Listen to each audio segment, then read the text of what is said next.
Welcome to the Show Me the Data podcast by LeadSet, where every week we get marketing and sales leaders from fast-growing B2B tech companies to share specific tactics they use to drive revenue for their business.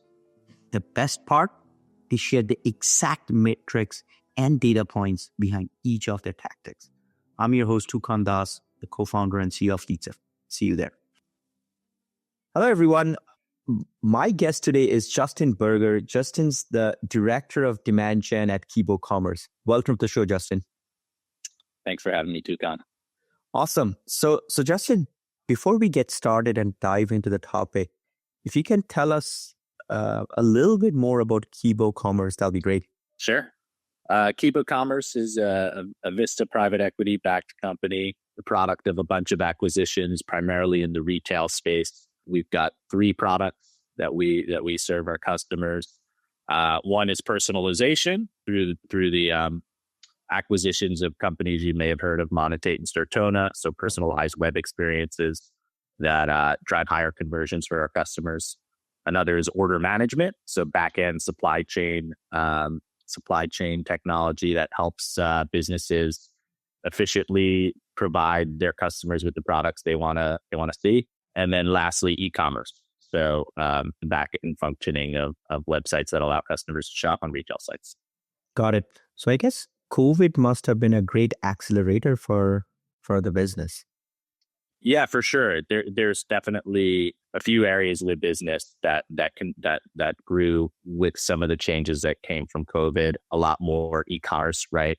A lot more people shopping online, including some companies who traditionally were doing a lot of their business in other ways, in stores, shifting more and more to e-commerce.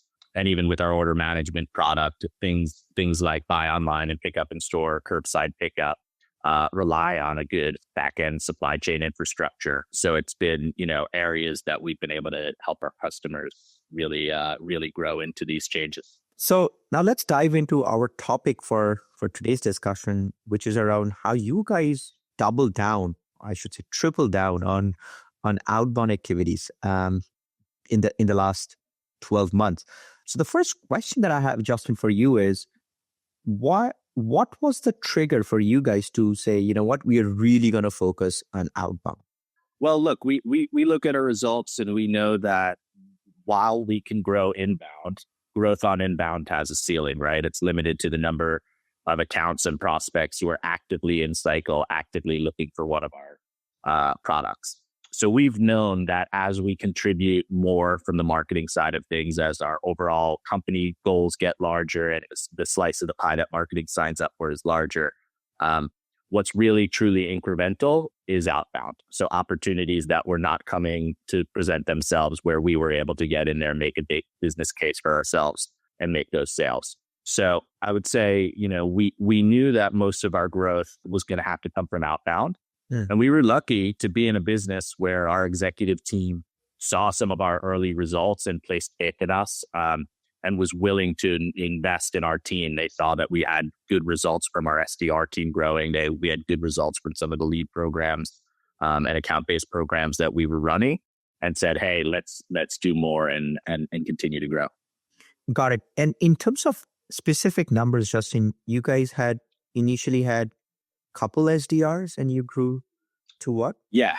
So in 2020, throughout most of the year, we had anywhere from 2 to 4 SDRs. And today we have 10 SDRs, hoping to continue growing the team more. So again, it's a place that to an unusual degree, we hear our CEO asking, how are the SDRs doing? How do we continue keeping them happy? How do we continue to grow that team? And that's because we've seen how impactful they can be to our bottom line.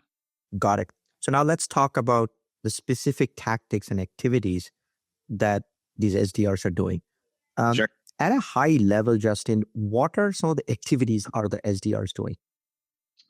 Sure. Well, I think there's probably two components. You could sort of group their work into two main components, right? One, I'd call prospecting. It's identifying the right accounts to work, keeping the data at an account level that allows us to understand in a clean way what we know about those accounts, finding the right contacts, good phone numbers at those accounts. And the other portion is the execution, right? So when we think of the actual execution, the actual smiling and dialing. It's probably about 50% phone calls, probably about 30% email, and about 20% LinkedIn, where they're doing their outreach and getting in front of our prospects. Got it. And are your SDRs fully outbound, Justin, or is it a mix of outbound or inbound? Meaning, like, are they also taking the inbound leads that are coming in, prioritizing them, and following up? Yeah, it's a great question, Tukan. The way we work it today is our brand new SDRs. We tend to have them working inbounds almost as a way to get into some batting practice, get some real life examples. And as our SDRs sort of graduate and are ready to take on more, we dedicate them fully to outbound. Got it. Cool. So now you mentioned you broke down the outbound activities into two things. One is the prospecting piece, making sure the data is clean, the right accounts are identified. And then the other is the actual prospecting. How are accounts identified? How are then contacts identified? What does that process look like?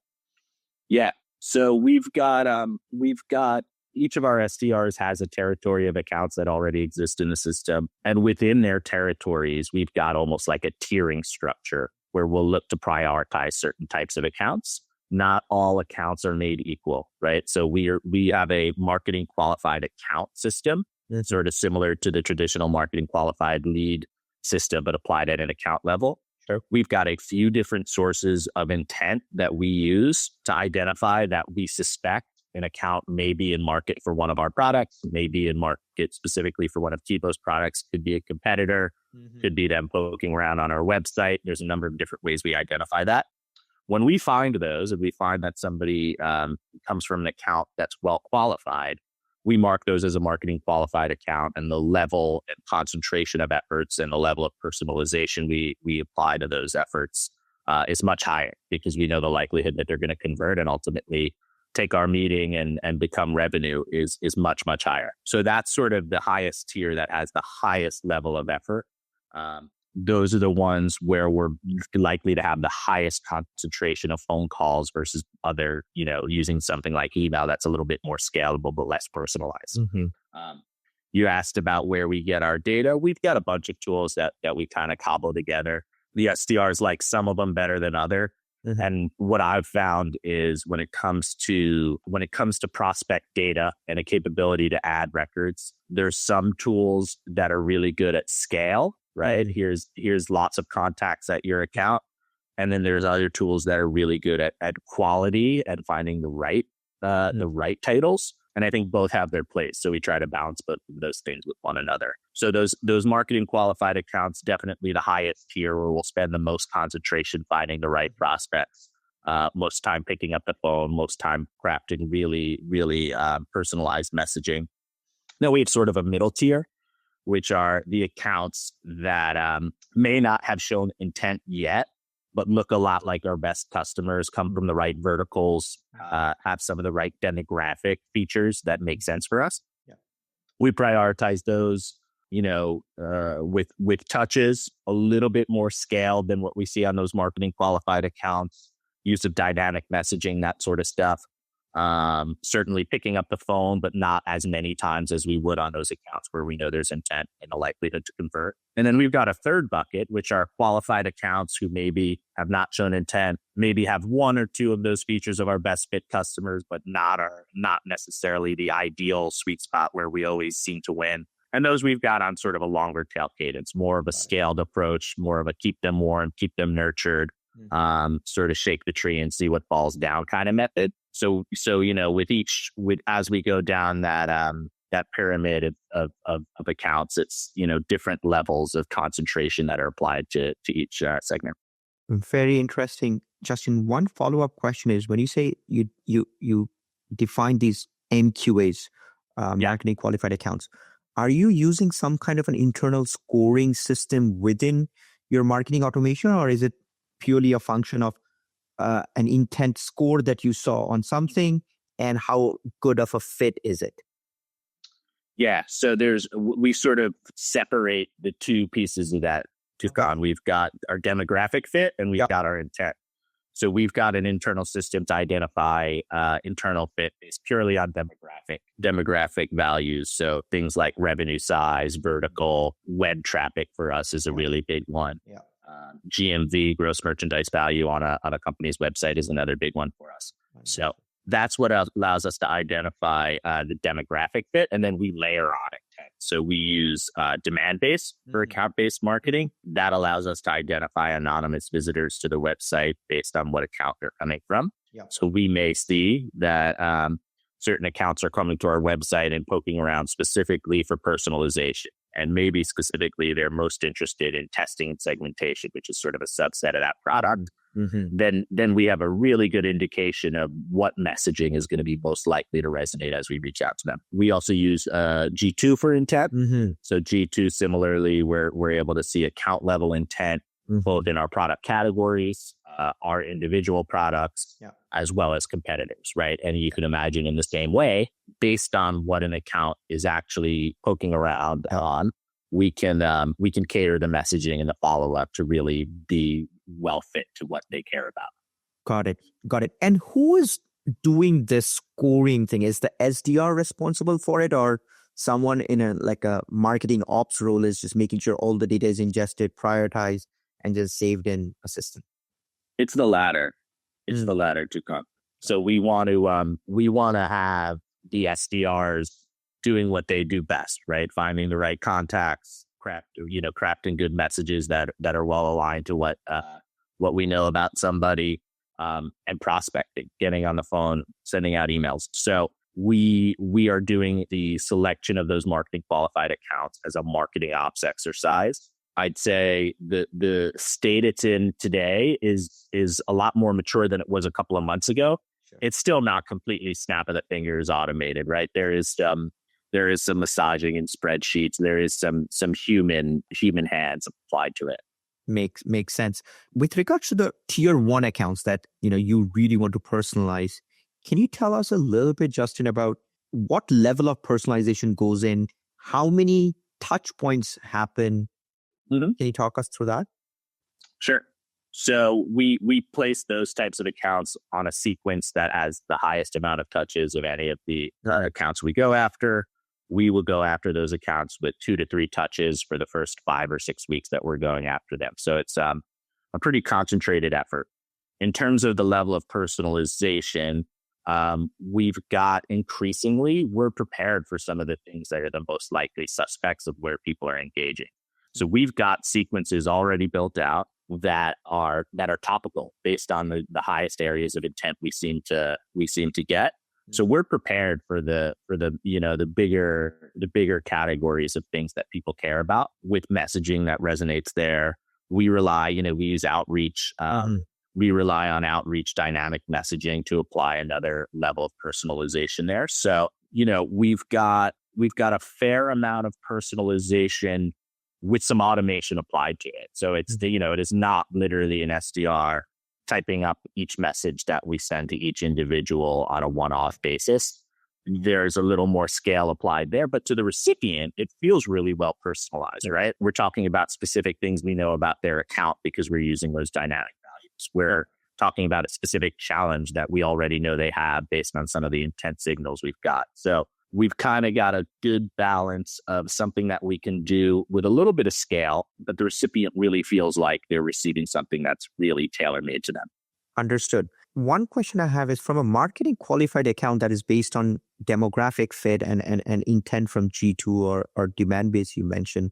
How do you go from an account to a contact? Like how do the SDR know that gap was showing intent around web personalization or e-commerce? Who within Gap should you reach out to? Sure. Well, we know our customer, we know our ICPs, right? We know who our personas are.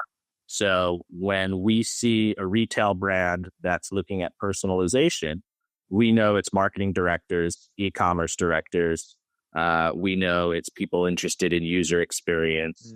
So we've got our standard, job titles that we think are most important, and we could use our data tools to find those people, right? So we're using LinkedIn Sales Navigator, we're using Zoom Info, we're using Seamless AI. We have quite a few tools. Again, some of them better at different things than one another, and we'll layer those on top of one another. So if we know that company X is looking at a specific product, we also know the persona at those accounts that are most likely to be doing that research. Yeah. And you know as well as I do that that these sort of searches for software are not done in a silo, right? If you can reach a bunch of people with a similar profile, it's likely that a lot of them are actually involved in that. This is search for a tool. Yeah. On an average, how many people do you reach out to within an account, Justin? So it depends on the account and the size of the account, but I'd say probably 5 to 20. So you mentioned Gap, right? Yeah. When you look at bigger accounts that have hundreds of thousands of employees, that signal of intent is wonderful because ultimately the contract value is going to be really big. Yeah. But you could also imagine it's a little bit more challenging in that case because there are so many people who might fit the right persona. So I would say sometimes it's almost a little simpler to capture an intent for a smaller account and convert that. Where it's a larger account, we might need to source more contacts than we typically would. We might need to do a little more research. We might need to put them on a longer cadence because there's just so many different people, right? If you see somebody at the Gap is doing research, well, it's quite a few people who it might be, right? Before you get to the right person. Yeah. Understood. Now, this is the best part of the show for me is talking about the data. Can you tell us a little bit about the metrics that you are tracking for your SDRs? Yeah. So ultimately, our SDR team and our marketing organization is driving pipeline. That's our ultimate metric. Yeah. That's our ultimate metric that we're grading ourselves against. But we've got a sales cycle, right? So the time to pipeline is not immediate. So we have a lot of leading indicators that lead up to there. Yeah. So, working back from pipeline, our SDRs are primarily measured on qualified completed meetings, which is our way of identifying something that is a really good indicator that pipeline is forthcoming, while also allowing them to concentrate at the top of the funnel and not get too hung up on deals that are existing, right? We need them to continue doing their hunting. And then from there, we've got a lot of leading indicator metrics in terms of the activities, the number of activities, the quality of activities, the performance of those activities, the mix of the different channels, right? We talked before about email and phone and LinkedIn, and we see each of those as having their own unique spot in our prospecting. So there's quite a lot of measurement. Ultimately, it's pipeline. The SDRs would tell you, hey, what I'm most interested in is the number of qualified SAT meetings. Yeah. But there's a lot of different ways we can slice that and sort of look into the future of, okay, because this week we've got a really good set of activities against a really well qualified set of accounts. And for instance, we're seeing really high engagement from those accounts as we prospect against them. We know that we've got a lot of forthcoming meetings that are going to come out of this. Absolutely. So as an SDR, do you have sort of an average number of meetings, qualified meetings set per week for them? Like what would be a good number on a weekly or a monthly basis? Yes. So we are looking for our SDRs to have 10 meetings per month, of which 7 of them are qualified status. Got it. And these are meetings that these people show up to, like meetings. That's correct. Meetings kept. And to get 10 meetings, Justin, per SDR, what's the activity that they need to do? Yeah. Typically, well, first off, it takes repeated touches to get any one account to convert. It's very unusual for an account to reply the first time we pick up the phone or the first time we write them an email. It's typically the SDRs get their spidey senses up. They'll tell us, hey, these are the set of accounts who are engaging with what I'm sharing with them. And therefore, I think they're going to fall in the next several weeks. So there's a large number of activities. And it's also, given that, we know that the opportunities an SDR gets comped for this month are likely to be based on work that they were doing last month, right? So totally. They're seeing those convert typically probably 6, 8, even 10 touches into their sequences before somebody says, yes, I'm ready for a meeting. So from an activity tracking perspective, Justin, do you have a number that an SDR needs to hit on a monthly basis? Like how many? Yeah, that's something we're still working on. I mean, ultimately, the way that we really see the activities is early on as an SDR is ramping up. We'll look really closely at activities, and we've got guideposts of what we expect them to be doing in terms of number of activities. Once an SDR is ramped and they're reaching their quota, we have SDRs who do it with a different mix of activities, right? We have some SDRs who have a much lower number of activities, but they spend a lot of time really personalizing and crafting what they share. We have other SDRs who do it in more of a scaled way. Yeah. Within certain parameters, we're okay with having a mix of different types of folks on the team who do achieve that goal in different ways. Yeah. So those activity goals are really good for coaching in the early days. As an SDR is productive, as an SDR is reaching their quota, there's a little bit of wiggle room for how those activities play out. Understood. And each SDR, Justin, how many accounts do they own in a month? Yeah, so they own probably about 1,000 accounts each. Okay. And then within those accounts, the portion of that marketing qualified account segment, those accounts showing intent, that's completely dynamic, right? On any given week,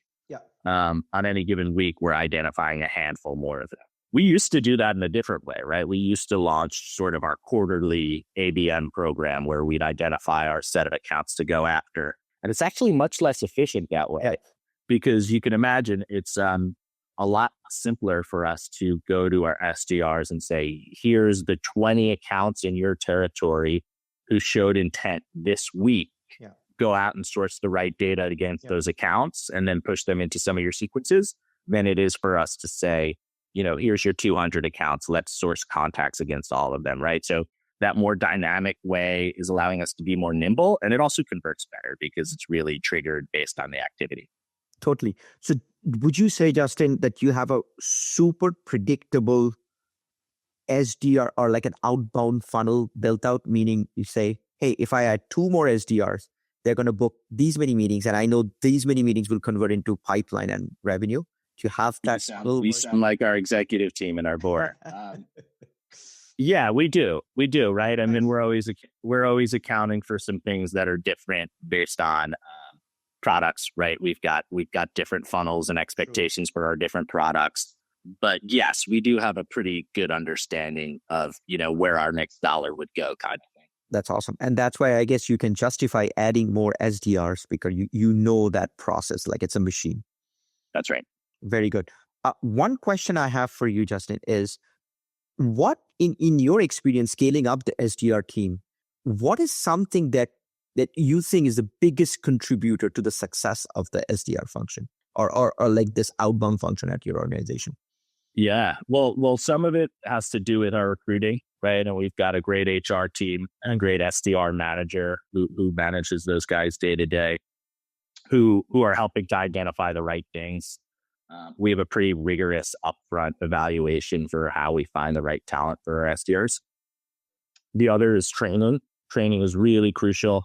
Again, our SDR manager, Chris Nix, he's really great at getting people on board and getting them really quickly producing for us. Mm-hmm. So the training, the hiring process, increasingly we're finding that we can do more and more from like a marketing operations standpoint, also to optimize the day in the life of the SDR. We're kind of not perfect yet, but if you looked at us a few months ago, we were kind of pointing to too many different Salesforce reports and say, here, find your leads here, here, and here. The more prescriptive we can get, both in terms of where to find which accounts to prioritize, and also in creating some sort of marketing blessed sequences that go against those accounts, the more our SDRs can spend time on finding the right contacts and dialing. What do you mean marketing blessed sequences? So marketing also runs some nurture programs? So we help to create some of the messaging that our SDRs are using. Got it. So, and a lot of it, Tukan, it starts with stuff that they've created, where we might go in and say, hey, that looks great. You totally understand the pain point this audience is receiving. But hey, from a marketing perspective, could we adjust the subject line to get more eyeballs on it? That sort of thing. So we're really working in close conjunction with the SDRs to find stuff that's going to be performative. Got it. My final question, Justin, is this a very, very tactical question. And I think we posted this or I saw this on LinkedIn, where it said when an SDR is reaching out, is it better, at least from an email perspective, is it better to have a new subject line for every email or thread them? Well, I think you can do a combination. I think you can thread them maybe once or twice, but I would lean more towards unique subject lines. I came up through email marketing, so I'm a really big subject line guy. Yeah. I would probably rather see more unique subject lines, things that are short, snappy, compelling. Yeah. Tease at a concept without giving the whole thing away. Yeah. Right. You read about subject lines where people say the only job of the subject line is to get somebody to open and read the next line. Right. We don't have to tell the whole story there. So yeah, I lean more towards unique subject lines, and the better you can segment your audience and craft those subject lines to something that we know about that audience, we know is going to be compelling to them. That's sort of the sweet spot. That's nirvana. Got it. Cool. Well, this was fascinating. Outbound emailing and outbound processes is a topic near and dear to my heart. So thank you so much, Justin, for sharing all the insights. This was phenomenal. Thank you so much. Thanks for having me, Tukan. It was a blast.